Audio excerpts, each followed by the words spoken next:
So you want to know what it's like to work in a preschool. Today we're going to be talking about something a little different, and that is my job. I've been working at a preschool for about 3 years now. I started when I was 16, back in, it was April when I started, and I had just turned 16 and I applied to a privately owned preschool. I have been working at that preschool for the last 3 years. I'm 19 now, and it is June, late June. And I did take a long break from it over the course of my freshman year of college because I wasn't by that preschool, so I was not working at that preschool. But I have been working there for a long time, and I have a lot of experience working there. However, that is the only preschool that I have ever worked at. I won't say what it's called or anything, but I've only ever worked at that preschool, so I don't have a large perspective of all these different preschools or different daycares. So keep that in mind, that this is my experience working at my preschool that is privately owned, but that probably is pretty similar to other daycares. However, I can't say that with authority because I have only ever worked at that one. I have explored other other preschools in my child development class. We took a field trip there and I observed other preschools, but I've never actually worked at another one except for the one that I've been working at, if all that makes sense. So I have some bulleted list that I want to read off, and I'll add some commentary if I have some more. But I do want to start off with this video by telling you guys that I love my job. There's gonna be some stuff in here that you're gonna be like, wow, that sounds terrible. And yes, every single job has aspects of it that is really hard and stressful. It's a job, it's work, it's not something you're doing for fun. You have a lot of responsibility, but it is so rewarding seeing kids grow up and getting hugs from kids every day you go to work.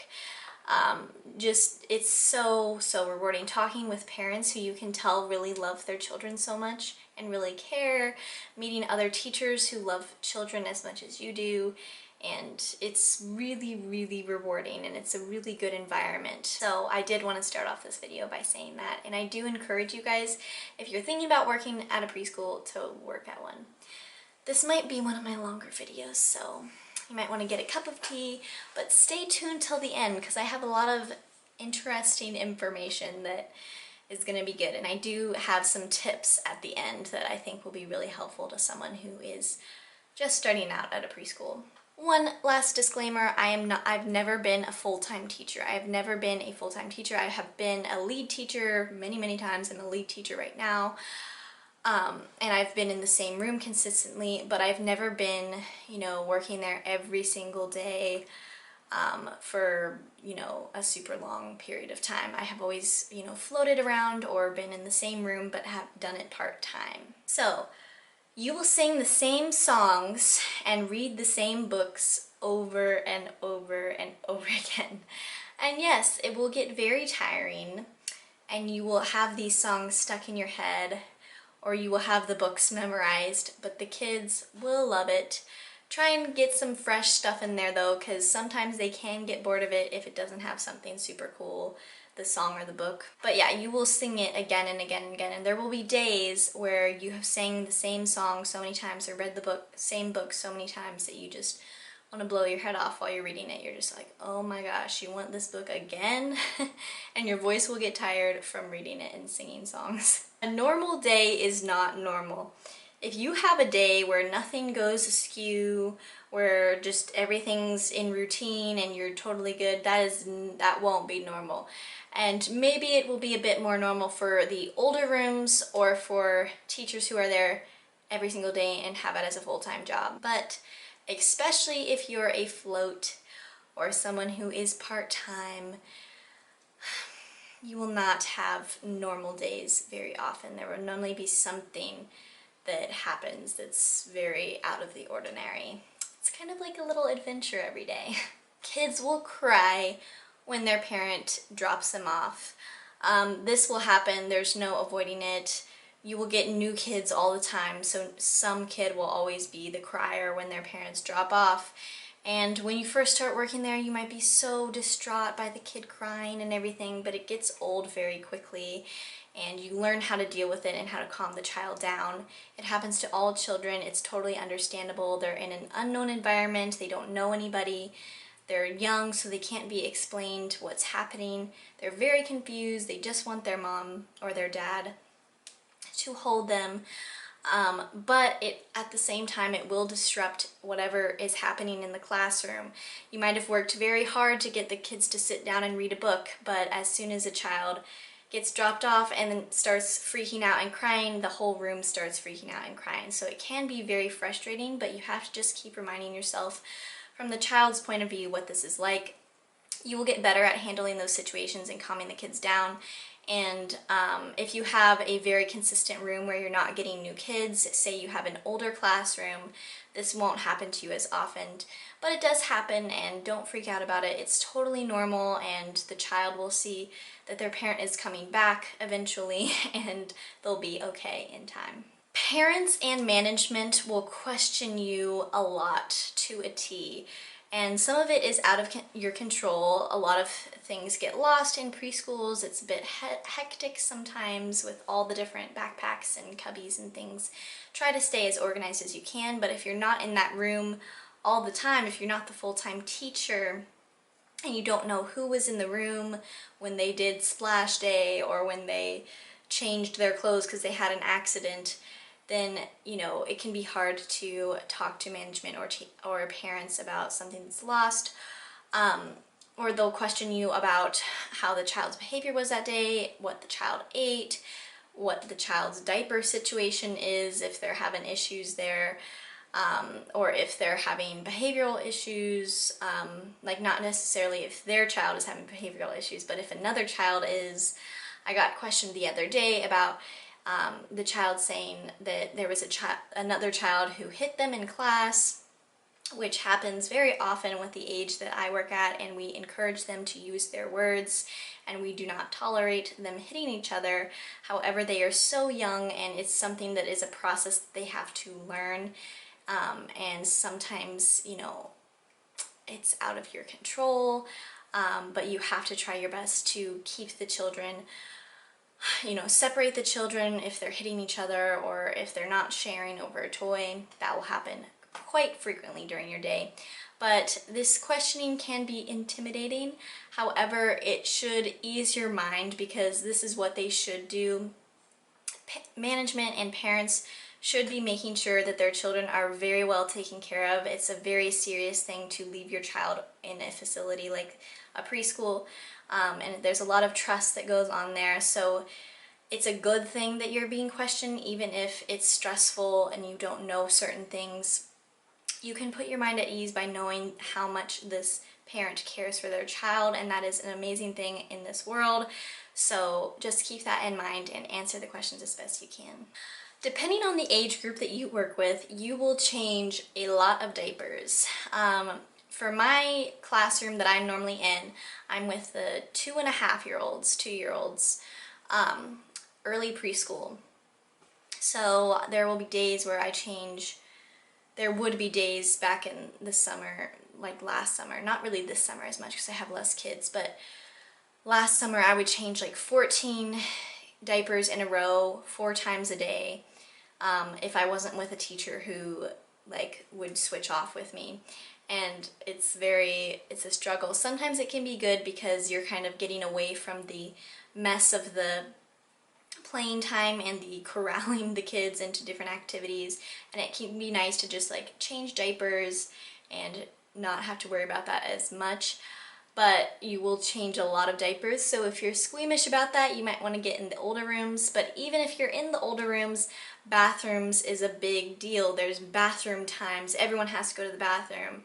These kids are just learning to potty train, so you have to make sure they're constantly going to the bathroom. If a child says, I need to go potty, they need to go potty now.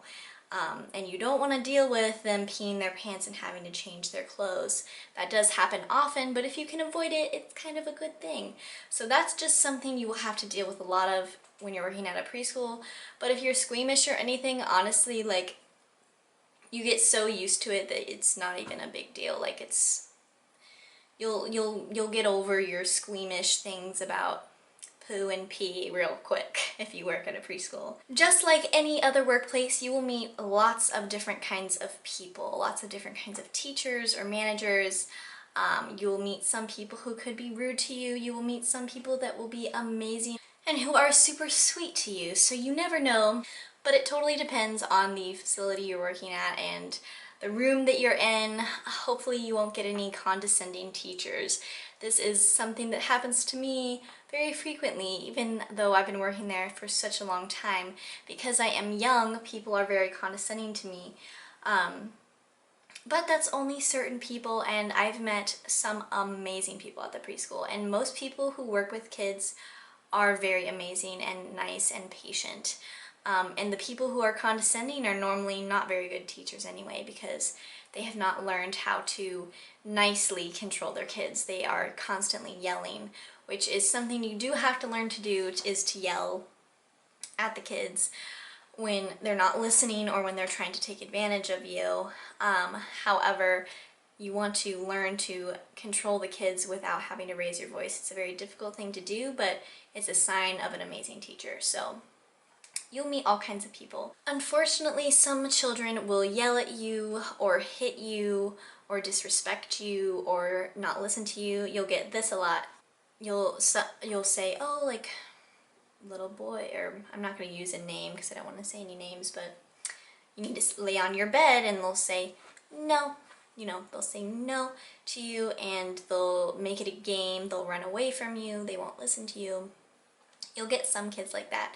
You'll get other kids who do anything that you say, who never leave your side, who are completely kind and not a problem at all, who play individually, who don't make messes, who don't hit other children, who are very sweet. But you have to remember that you'll get all kinds of people, you know, that you just will. So some children will unfortunately yell at you and throw tantrums and be very disrespectful. And I will talk later about how to handle temper tantrums like a pro in the tips section of this video. But you have to be aware that that will happen, and you can't let that have a strain on your relationship with the child. And I'll explain more about this in my tantrum tip later in the video. On the opposite side of the spectrum, you will get some kids who love to be held, love to hold hands, and it's so cute and you're so flattered that they love you so much, but that's not necessarily a good thing. People in preschools are big about treating, you know, the kids, you know, as their age.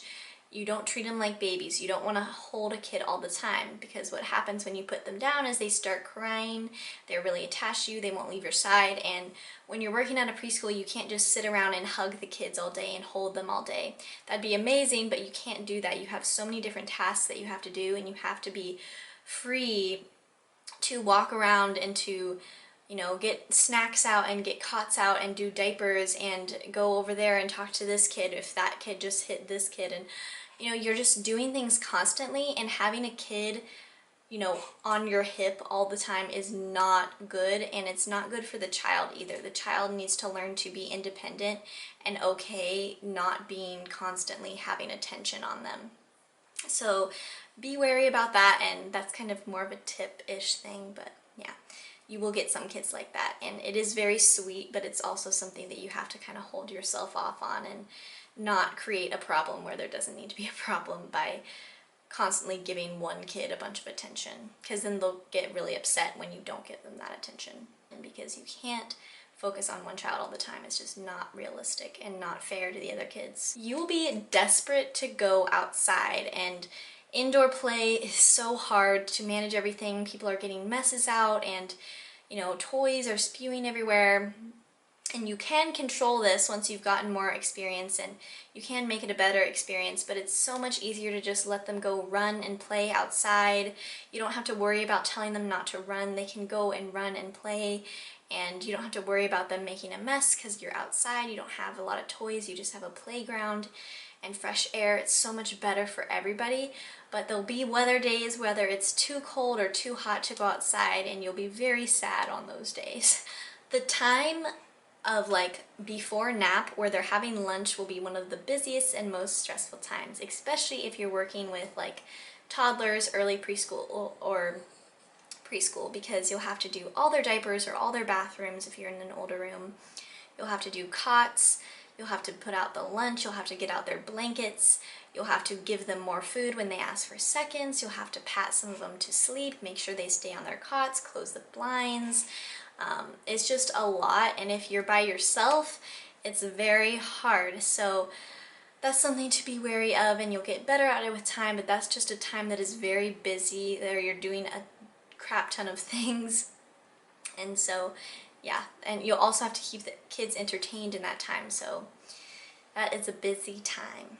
You will get to see kids grow up. This is one of my favorite things about working at a preschool is when I first started working there, some of the kids that were in the baby room, the infant room, little tiny newborn babies, not like newborn, but pretty new babies, I see them like in preschool now, and I see them growing, and I go off to college and I come back and they're so much bigger and taller and they can talk now, and it's just crazy, crazy cool. And it's so cool to realize that you've been a part of a child's life.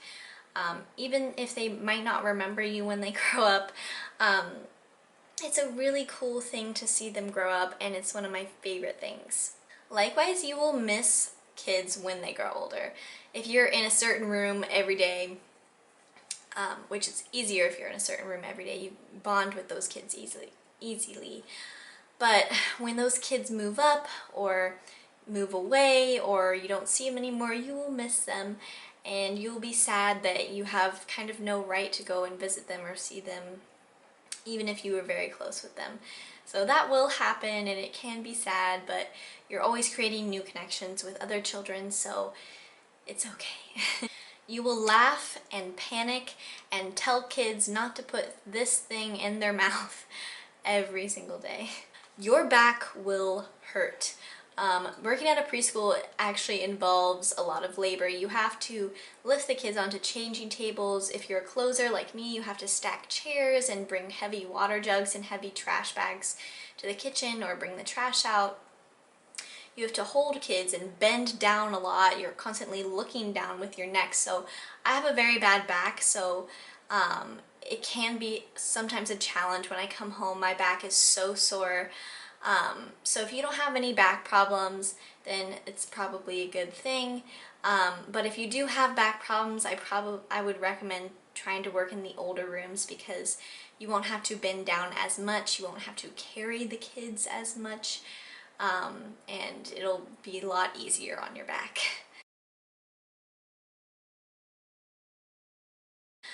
Okay guys, so now I'm going to get on to some tips about working at a preschool, and if you're just starting out, here's my advice. I could talk about this endlessly. Like, I've just been working at this preschool for so long, so I could talk about this forever, but I have a bulleted list here.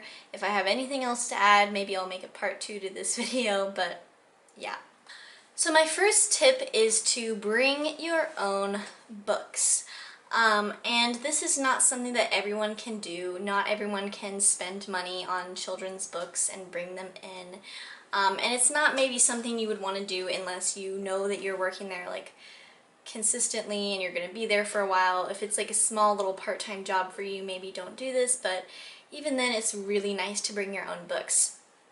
Kids get tired of the books that are at the preschool, and not only that, but the books that are at the preschool sometimes just aren't interesting. They don't have certain things that really wow the kids, or they're too long and they don't pay attention to it.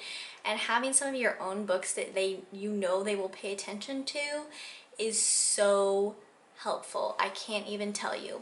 So my recommendation is to get any book that is pop-up, has noises, or has like feels, like you can feel something where the kids can interact with it. They will think it is the coolest thing ever, and it will get them to sit down and listen to you so much easier. And I cannot tell you how many times my bag of books that I have sitting here has saved me from a certain situation, because I know that kids will listen to me when I pull out these books, because these books are really cool. So here's a couple of the books that I have. I have the Nutcracker story, and this is a huge pop-up book. And as you can see, it's very big. There's a lot of stuff to point to. You can open these flaps and there's things that come out, and the kids absolutely love this. They point to this every time. They always want me to read this. And yeah, it's pop-up and it's really cool and they absolutely love it. But what you have to tell them is don't touch, okay? Because you will get kids who want to just smash it down.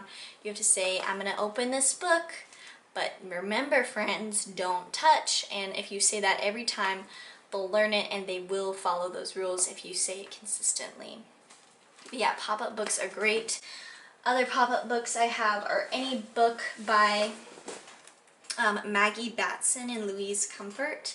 They make these amazing pop-up books where you can open it all up and it's like this huge pop-up book, and the kids think it's the coolest thing ever. They love it, and they will just look at it for a really long time, and you just have to tell them don't touch, and yeah, they'll love it. Another pop-up book that I got recently, mostly just because I'm Disney obsessed, but also because I knew I could use it at my job, was this Disney Princess pop-up book.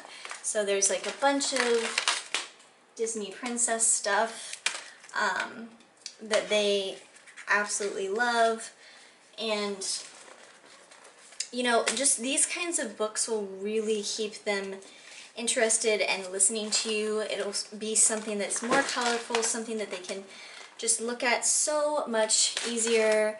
And yeah, it's amazing. I can't wait to show this to them. I actually got this recently, so I haven't even had a time to read this to, at circle time yet, but I know they're gonna love it. So you can see,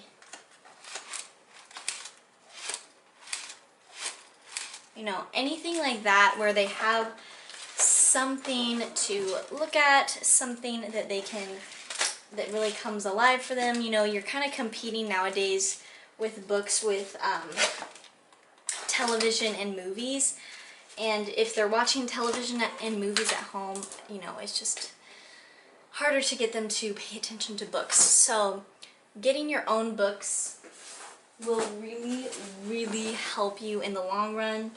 Other books that I have are like noise ones.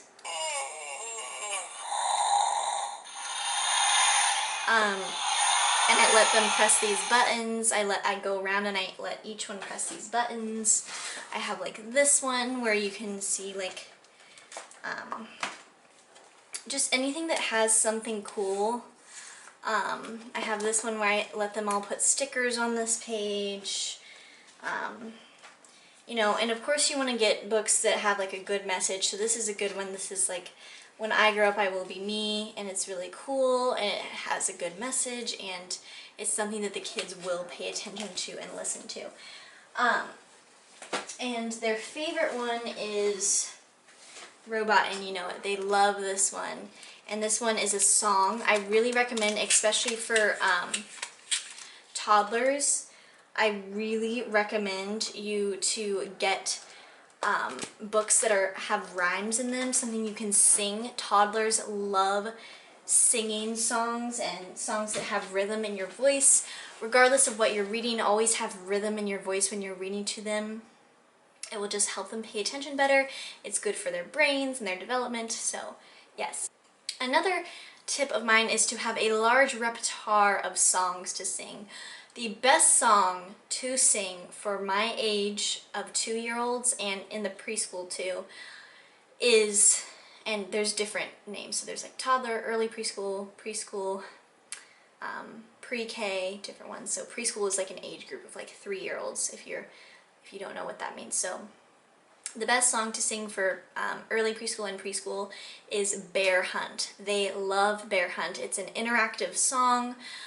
Try to have motions that go with the song, so Bear Hunt is a really great one. Look it up. It's such a fun thing to do. They absolutely love it. I cannot tell you how many times that song has saved me in situations and has gotten their attention. They love that song. Other ones are like Itsy Bitsy Spider, which is a really good one for toddlers. ABC, which is not a very Honestly, it's not a very good one because there's not a lot of motions you can do with it. I just have them pat their legs while we sing it, but there is so many ones. Twinkle Twinkle Little Star is really good for toddlers. For early preschool, Going to Kentucky is good, where you sing Going to Kentucky, going to the fair, I'm going to Kentucky, and insert name will be there, so jump, insert name, jump. And you have them jump while you clap and sing a song. Anything where they can do something, they will absolutely love. So have a large repertoire of songs, and that will help you a lot to get their attention in different situations. My next tip is get them into a routine if you can. If you're a full-time teacher, routine is so important, and having consistency is so important, and it's hard to have consistency in preschools because it's something where there's a lot of people who are in and out in the workplace, and you'll get new teachers and new kids all the time. But establishing a routine is going to be very, very good for you and the kids, and will make more of your days more normal and won't have it so crazy. So establish a routine, establish clear rules, and make sure you don't waver on those rules and be very consistent. The next one is choose your battles, and I'll talk a little bit more about this with my temper tantrum tip, but choose your battles. My next tip is respect other teachers. So ask them how they're doing and kind of feel out their vibe. If you kind of see that they don't want to talk to you, respect that. Ask them what they want you to do. If you're not in a room that you're normally in, ask them what you can do, what they'd like you to do, or how this child normally behaves, and how best to deal with this certain child. Ask them, and if they're not being very communicative with you, just find stuff to do. Don't just sit in the room. Clean something, deal with certain children, read to children, do something helpful, because it's very frustrating as a teacher to have somebody come in and not help while you're doing so many different things. So just kind of feel out their vibe, and most of the time they'll definitely want to talk to you and talk about how their day's going. Be very, attentive and listen to them. A lot of preschool teachers are very stressed, so make sure that you're being respectful and kind to everybody, and it'll just be so much better for everybody. My next tip is especially for the youngsters, so early preschool, toddlers, and infants, and that is talk. Talk to the children. Talk to the children as if they were adults. Tell them exactly what's going on. Speak everything you're doing. When you have to do a certain task, be like, okay friends, I'm going to go over here and close the blinds. See, I'm closing the blinds because then the sun doesn't get you guys in the face, because we wouldn't want that, would we? Yeah, because it's so hot out. Do you guys think it was hot out today? Yeah, I thought it was hot out today too. Oh, what are you doing? Just keep speaking. And what this does is it distracts the kids while you're trying to do a task and they're interested in what you're saying. It helps them with speech, to hear you speaking and hear you talking. It helps them to learn words. And then it also helps them to practice doing conversations. So some of them who are already speaking words will say like, oh, I think it was hot too, and they'll practice really simple conversations with you. It'll make them feel more connected with you, it'll make them like you better, and it's just a really good thing to do. So just basically narrate whatever you're doing and speak. It just is really good for those younger kids to hear you talking, because then they can learn the words themselves. This next tip is something for toddlers and early preschool and maybe preschool too. It's good to point to things that they're wearing. This is a very easy thing to do to connect instantly with whatever child you are talking to. Point to their shirt and say, oh, I love this on your shirt. You have a bear. What does the bear say? And you say, I love this little stars on your shirt. It's so pretty. Do you see I have stars on my shirt too? Or do you see I love your necklace? I have a necklace too. Did your mommy get you that necklace? Just start. It's a very easy conversation starter with a child that young. They start to notice the things that they're wearing on themselves and get distracted by the pictures on their shirt. And it's just a very easy thing to do, and it's a good thing to know. The next tip is to have them be helpers. This is especially good for the older kids. But even for early preschool, it's very good to have them be helpers. Say, hey, you want to be my helper? Do you want to carry this outside? And give them something to carry outside. Or say, hey, do you want to be my helper? Do you want to go put this monkey back with the other animals? and you have them be your helper, and you praise them a lot when they've done something to help. You say, oh my gosh, thank you so much, you're such a big helper. And say friends, oh, did you see what this child did? He's such a good helper, good job.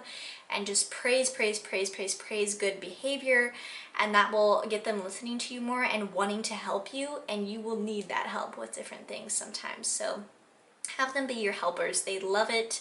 Have them watch you do different teachery things like cutting out hearts or drawing on something. Just have them help you and feel like they're included in your special elite teacher life. The next thing is body language, and this is especially important for the younger kids. The younger kids don't know words very well. Sometimes there's also kids who don't even speak your language who are put in your preschool. So body language is so important, and if you want the kids to trust and feel happy and safe with you, you need to smile at them. You need to be as kind to them as possible, even if you're stressed. If the kids are doing something where they're not causing trouble, you want to praise them for that and speak to them so kindly so that they know you're a nice person and a nice teacher. They bond with you easily.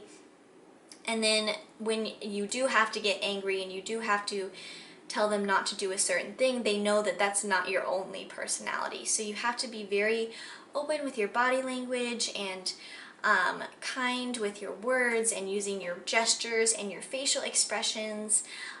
This is also important for reading books.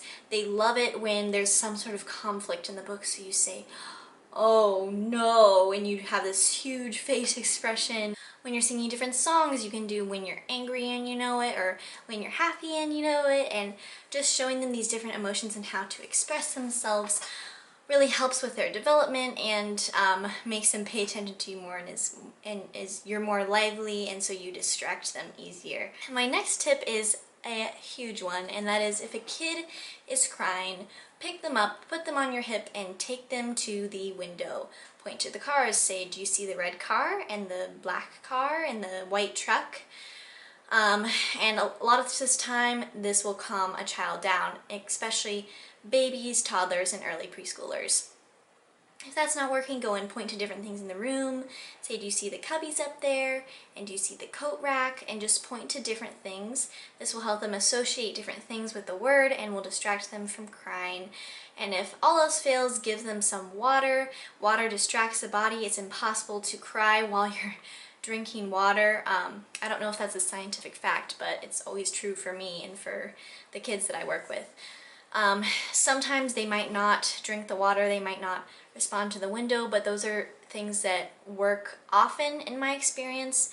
But if those don't work, something will work, whether you're transitioning to different things or you're eating food or you're going outside, something will work to get them to stop crying. But those are just some things that really help: going to the window, drinking water, anything like that, and then reading a book until they're interested in some other toy, and then kind of slowly walking away. My next tip is to always have an activity for them in indoor play.